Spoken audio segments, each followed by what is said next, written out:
Greetings, YouTube. My friend Amy was just speaking to me via email about a book that she's currently listening to. It's speculative fiction, starts in the 1950s. Meteor strike on Washington, D.C., greenhouse gases, humans leave Earth. Um, and it tackles racism and sexism, and the main character is Jewish, which, as you can imagine, has some of the neckbeards upset. And as you can see, I have a mirror that always goes under my neck, but it's actually on my face as well. And, I'm a fat old man, so unfortunately I am in the cadre of many of the neckbeards out there.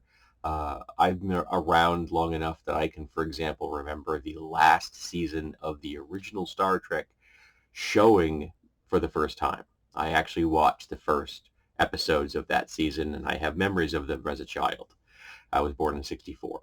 So I've been involved in science fiction and speculative history for a very long time. And there are unfortunately a whole lot of guys out there that get very upset when people that look like me are not front and center in their speculative history, their science fiction.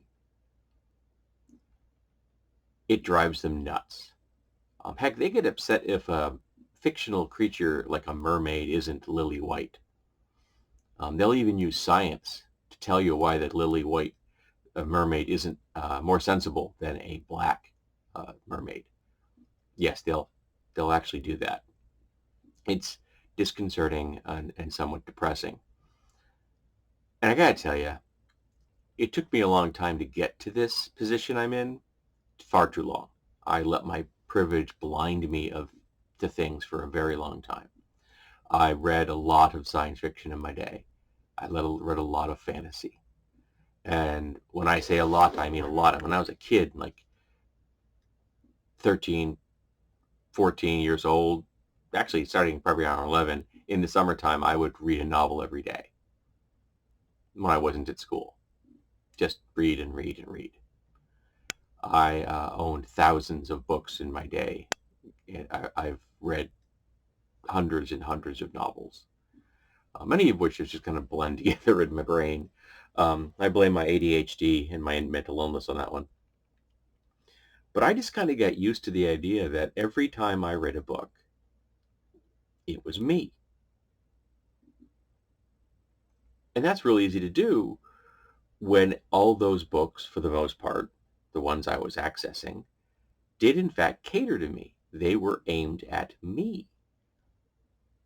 So were my comic books. My favorite comic book when I was a kid was Spider-Man. Um, because he was me. I was front and center. Straight, white, cis man. Right there. And it got to the point where when I would ever read something, if the book did not specifically tell me that the main character wasn't looking like me, I just made that assumption.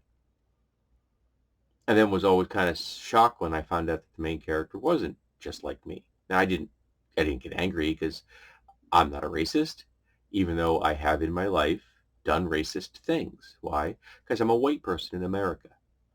You can't be a white person in America and not do racist things. Just like you can't be a man in the modern world without doing sexist things.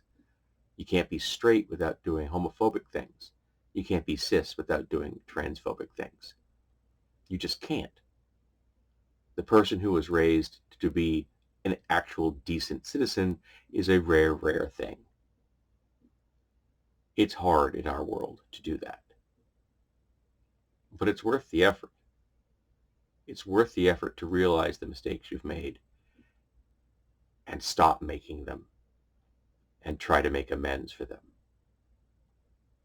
And it's worth the effort to realize that you shouldn't be center stage, that the spotlight should get to be able to shine on all kinds of people, and every one of them is of equal value,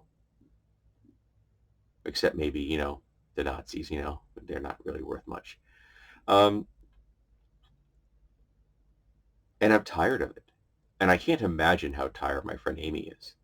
I can't imagine how tired I am of people out there who are black or women or trans or gay or a combination of all these things. the level of microaggressions and overt bigotry and prejudice, of hate speech, of threats of violence, of death threats they put up with every single goddamn day, I think would crush me.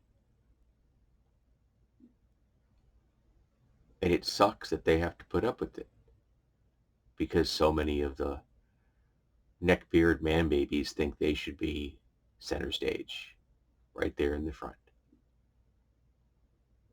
And I'm tired of it. And all I can do as a person is speak out about it, commiserate with those who have suffered it, tell them I'm trying, and ask for them, if they have the energy and they don't mind doing it, point out when I screw up. It's not their job, though. I am not trying to add emotional labor to the burden they already possess. But I admit sometimes it's hard for me to see the damage I do and have done. And all I can do is try to do better. And that's a really small ask in my book, to request that somebody do better, that somebody not hurt you. And if somebody has decided that that is what they want to do, if they want to hurt you with words or laws or violence because they don't feel that they're front and center,